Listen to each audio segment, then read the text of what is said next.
सभी भाइयों को मेरा प्रणाम। आप लोगों के सामने मैं एक भोजपुरी गीत लेके आ रहल बानी।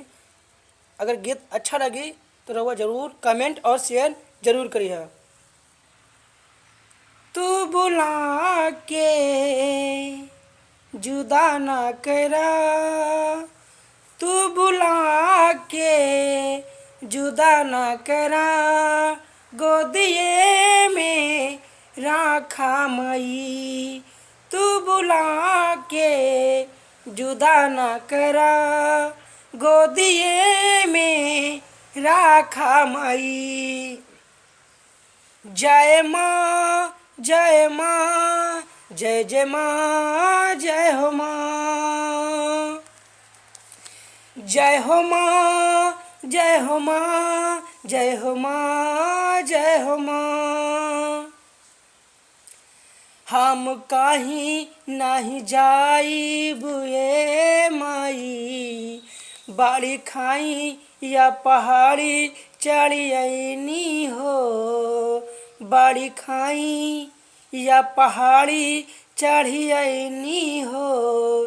क्षण भर ना रूपवा देख पैनी हो, क्षण भर ना ई रूपवा देख पैनी हो।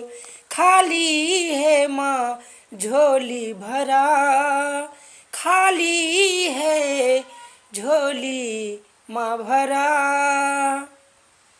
वैसे माई दर पे जे भी आवेला, जो मांगे वही माई पावेला। बाल खा के बहिया धरा, बाल खा के बहिया धरा, मंदिर में गाइला भजन। बाल खा के बहिया धरा, मंदिर में गाई भजन। जय हो माँ, जय हो माँ, जय हो माँ, जय हो माँ, जय हो माँ, जय हो माँ, जय हो माँ, जय हो माँ। तू बुला के जुदा न करा, गोदिए में राखा मई, गोदिए में राखा मई।